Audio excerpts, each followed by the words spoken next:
Well, while Jane and Mr. Ace are still in Arizona, Neil, Marge, and Betty are attempting to get sufficient evidence to warrant an official investigation of the real estate deal in which Mr. Ace lost his money. They feel sure that Tom Marsh is secretly responsible for Ace's loss, but are still unable to prove it. This episode is in 2 scenes, at Neil's office and then that evening in the Ace's apartment. First, we go to Neil's office at the newspaper, where we find him greeting Cokie. Listen. Oh, you're here at last, Cokie. I left a message at your rooming house a couple of hours ago. Yeah, I know. I got it right away. Why didn't you get here sooner? Well, I'd lost my G-Man badge. This one here. The one I got at the dime store. Well, look, Cokie. And you know where I found it at last? On my nightshirt. I forgot I wore it to bed last night. The nightshirt? No, the badge. You gotta be prepared night All and right, day. listen, Cokie. Down at this dance hall where you work, I imagine that once in a while you run into some, shady characters. Sure, all shade. I mean, it's not in the best part of town, and maybe you run into somebody down there now and then who makes a living by his wit. I don't know what you mean by that. I guess you wouldn't. What I'm trying to get at, Cokie, could you put me in touch with a good, honest crook? What do you mean? I mean a good all-around crook. Preferably somebody who knows how to open a safe. Well, maybe. There's lots of guys around there, I guess, ain't any too honest. Like one I was talking to last night. He seen my G-Man badge, and he says, "You a G-Man, I'm Napoleon." And I knew he wasn't honest then, because he had both hands in his pockets instead of one hand in here like this, and... Well, look, Cokie, I want you to check up down there and see if you can locate somebody that knows how to open a safe. Not by dynamiting it either. And then bring him to me. What for? Well, if you've got to have everything explained to you, I'll try. You know, I'm trying to prove that Marsh owns that piece of property down by the railroad, the one that Ace lost his money on. Oh, sure. I was pretty sure Marsh and Peabody had some connection, and last night, after Peabody left the office, Betty went through the files and found a letter from Peabody to Marsh, apparently about the very same piece of property that I'm trying to check up on. She did, huh? She's pretty good, ain't she? Mm-hmm. Well, from the letter, it looks like Peabody's got the deed in his possession, and the chances are that if he has, it's in a safe in his office. Now, do you see what I'm driving at? No. I want somebody to open that safe and get the deed. But, gee, that ain't honest. Honest? Say, was Marsh thinking about being honest when he got Ace into that deal and made him lose all his money? Well, now, let me think. No, I guess not. You see, Cokie, if I can get that deed and prove that the property belongs to Marsh, we got all the evidence we need.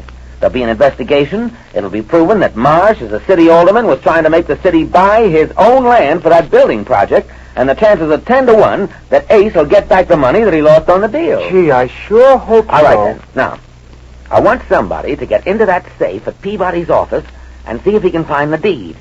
And you're the guy to help me find somebody.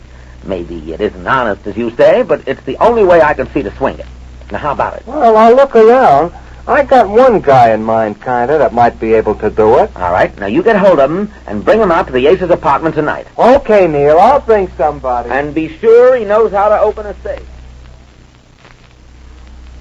I wish we hadn't gotten into this, Neil. After all, opening somebody's safe is a serious thing. Yes, but you have to fight fire with fire, Marge. Yeah, you're right, Betty. Peabody's a crook, and it takes a crook to catch him. But taking something out of a safe, I don't know. I can have a photostatic copy made of the deed, for that matter, and put it back again. Peabody won't even need to know that it's been touched.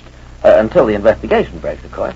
Well, I still wish there was some other way of doing it, though. Who is this man Cokie's going to bring, Neil? I don't know. He said he had somebody in mind. Hope he gets here soon. Oh, I forgot to tell you. I got a letter from Jane today. Oh, did you? How'd you like Arizona? Well, wait till I read it to you. It's right here. Wait a second. I suppose Ace is wondering why he doesn't hear from us, but I can't write him anything of what we're doing until I have something more definite. Listen to this. Oh, yeah, go on. Dear Marge, Betty, eccentric. Eccentric. If this letter arrives late, it's because I've had to go a long ways to mail it. A 3-hour ride to the post office on my old Mustang. She means Mustang, I imagine. Yeah, I guess. Ace wrote she was learning to ride. Let me see. On my old Mustang. Yeah. Oh, yes, here we are. There are so many things I want to write you about, I don't know where to start, so I will be brief. Mm-hmm. I haven't too much time anyway, because we're going out again on another trip to see the scenery pretty soon. That's all we do is look at the scenery, and you can't see much of it because there's so many mountains around. Here's a complaint for you. But listen to this. Jane Ace complaint. And we also have a lot of shopping to do in town. We go shopping in town once every week, and I mustn't forget today to get what I forgot last week. I feel so silly without one, especially living out here among the cowboys. Well, what is it she wants to get? Oh, wait, this'll kill you. Go ahead. I wanted to get a dog last week, but he wouldn't let me. A dog? I tried to explain to him about that old song where it says you have to get a long little doggy. But I couldn't find one that looked like it. But my mind's made up now, and I'm going to buy one if it's the last thing I do. I even spent all week thinking up a name for him, Fido. It took her a week to think that up. Now, here's the serious thought. New paragraph. Yeah. I sure miss you all and wonder how you're all getting along with the meals and everything. I guess you miss my cooking, and even if it was hard work cooking for all of you, I'd rather be home on the range. Well, I gotta go now. Yours till I go home away from the cows. Jane. Home on the range. Well, Jane always was pretty much of a homebody. Yes, and she always got so much pleasure out of our house. She's marvelous. Say, won't it be grand if we can get Ace's money back and they can have their own home again? I should say, we've simply got to get the evidence on that Mr. Marsh. Well, if we can just get that deed. Maybe this is Cokie with our safecracker now. You better let me go to the door, Marge. Okay. Oh, hello, Cokie. We've been wondering what was holding you up. Well, Humphrey here kind of wanted to back out. I had to coax him. Come on in, Humphrey. Well, so this is, the man you got? Yeah, his name's Humphrey. Humphrey, say hello to Marge Hale. Hello. And this is Betty Taylor. Say hello to her, Humphrey. Hello. And this here is Neil Williams. Say hello, Humphrey. Never mind. You're sure that this is the man I wanted, Cokie? Well, he's the best I could get on such short notice. If you don't want him, I could take him back in exchange. Well, wait a minute. Let's talk to him anyway. Won't you sit down, Humphrey? And let me have your hat. No, I'll hang on to it. It'll be perfectly safe. He don't trust people much. He's had a very hard life, Humphrey has. Ain't you, Humphrey? I have. Well, we're sorry about that, of course. But what I want to know is, can he handle this job? Oh, sure. He can open a safe thing. Sure. You don't need to look at him that way, Betty. He won't hurt you. I find him distinctly repellent and utterly distasteful. Gee, she talks pretty. Don't she, Humphrey? If Humphrey doesn't mind my saying this, he doesn't look like I expected a professional safecracker to look. Well, he ain't a professional anymore. Oh, just an amateur, huh? No, he's reformed. See, he used to do it for a living, right along. Didn't you, Humphrey? Then he quit it, because he found out it wasn't honest. Oh, he finally found out. How long did it take him to find out? How long did it take you to find out, Humphrey? 10 years. 10 years? Yeah, I was 15, but I got 5 off for good behavior. So Humphrey ain't opened a safe since. No. But he still can. Oh, yeah, he still can.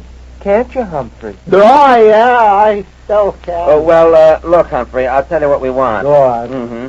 This is a perfectly legitimate job in a way. That is, now listen to me. Yeah. All I want to do is to get a safe open, take a picture of a deed that's in it, and then put the deed back again. Can you do that, do you think? Sure, I can put it back again. Mm-hmm. I mean, can you open the safe? Oh, yeah. Well, he seems confident enough. Oh, yeah. You understand, Humphrey, there's no theft at all connected with it. No money's involved. There's no money? Of course, we'll pay you liberally. Say, $10. Is that enough? Yeah. Or if you want more, I can go as high as 15. Yeah. How about 5? Yeah, no. When do you want to do the job? Tonight? Yeah. Humphrey's ready any time, ain't you, Humphrey? Yeah, I'm ready any time, as soon as I eat. Oh, you've got to eat before you work? Is that from habit? No, that's from hunger. Well, you do look sort of hungry at that. Yeah. I'll tell you what, we can find something for you to eat, I'm sure. Sure, we can't have you going hungry. Yeah. Cokie, take him out in the kitchen and find him a bite to eat, will you? There's the meat for sandwiches. You find it in the icebox. Sure. Come on, Humphrey, right out this way. Yeah. We'll find something for you to eat. Yeah, sure.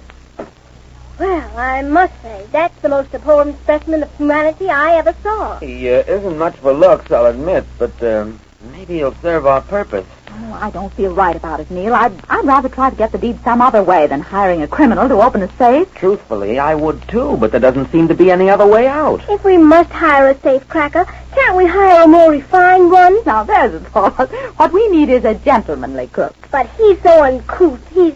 He's like a gorilla. I don't feel safe with him around. No, he's as harmless as a fly. And don't worry, with Cokie and me here... I left Humphrey out in the kitchen. He's going to make himself some sandwiches. Well, where'd you ever find him, Cokie? Oh, he kind of hangs around the dance hall.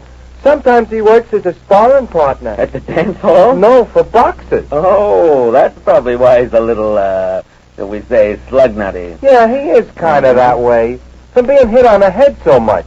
But he still can open a safe good. Well, regardless, I don't think we ought to let him do it. And I don't either. And besides, it's taking quite a chance. If he were caught at it, he might implicate us, and then we'd be in trouble. And anyway, I don't think he can open a safe. Oh, sure he can. He told me. He certainly doesn't look like it to me. Well, I don't doubt that he can open a safe, but I don't feel right about having him do it. Oh, excuse me. Oh, it's Humphrey. What's the matter, Humphrey? You ain't through eating yet, are you? Well, No. then what's wrong? Will somebody help me open this can of sardines? I told you he couldn't open a safe. Looks like you were right. Well, it looks as if our friends will have to take another try at getting the evidence on Mr. Marsh. Just what their next attempt at securing evidence will be, we'll learn when next we meet the Easy Aces.